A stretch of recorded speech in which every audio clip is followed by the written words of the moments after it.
አስርቱ ቃላት ማለት ምን ማለት ነው? በየትኛው መጽሐፍ ቅዱስስ ይገኛል? በስመ አብ ወወልድ ወመንፈስ ቅዱስ አሃዱ አምላክ አሜን።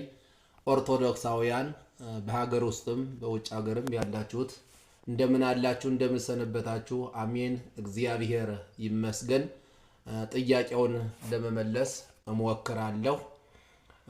አስርቱ ቃላት ማለት ምን ማለት ነው ሲባል ትእዛዛት ናቸው። እግዚአብሔር ለሙሴ የሰጠው ትእዛዝ ነው። በመጽሐፍ ቅዱስም በኦሪት ዘጸአት ምዕራፍ 20 ላይ ይገኛል።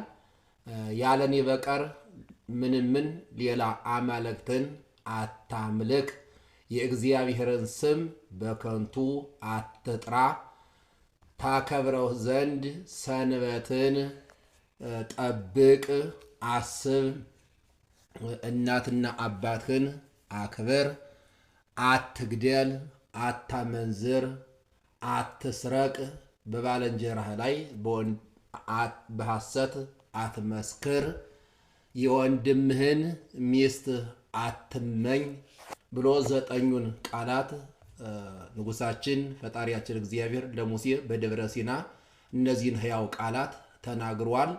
10ኛው ኦሪት ዘሌዋውያን ምዕራፍ 19 ቁጥር 18 ላይ ይገኛል። ወንድምህን እንደራስህ አድርገህ ውደድ ይላል። እነዚህ ሕያው ቃላት ለሰው ልጆች የተሰጡ ትእዛዞች ናቸው። በረከት ረድኤት የምናገኝባቸው፣ የምንባረክባቸው፣ የምንቀደስባቸው፣ ሕይወት የምናገኝባቸው እግዚአብሔር በደብረ ሲና ለሙሴ የሰጣቸው ቃላት ናቸው። ደብረ ሲና በመጀመሪያው የቤተ ጉባኤ ምሳሌ ናት።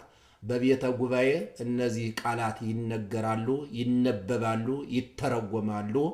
የሰው ልጆች እነዚህን አነበው መያዝ ከራሳቸው ይጠበቃል። ሁለተኛ ደብረ ሲና ቤተ ክርስቲያን ትባላለች። በቤተ ክርስቲያን እነዚህ ቃላት ይነበባሉ፣ ይተረጎማሉ። ፈጣሪያችን እግዚአብሔር ለሰው ልጆች የሰጣቸው ትእዛዞች ስለሆኑ እነዚህን ትእዛዞች መጠበቅ ከኛ ይጠበቃል። ሶስተኛ እነዚህ ቃላት በደብረ ሲና እንደተሰጡት ለሙሴ ደብረ ሲና የቤተ ጉባኤ የቤተ ክርስቲያን ምሳሌ ናት። ደብረ ሲና ሶስተኛዋ የትዳር ምሳሌ ነው። በትዳር መካከል እነዚህ ትእዛዞች ሊጠበቁ ይገባል። አራተኛ ደብረ ሲና የኛ ልቦና ነው። በእኛ ልቦና እነዚህ ሕያው ቃላቶች ሊነበቡ፣ ሊገኙ፣ ሊተረጎሙ ይገባቸዋል። ከነዚህ ትእዛዞች የሰው ልጆች የፈጸሟቸውም ያልፈጸሟቸውም አሉ።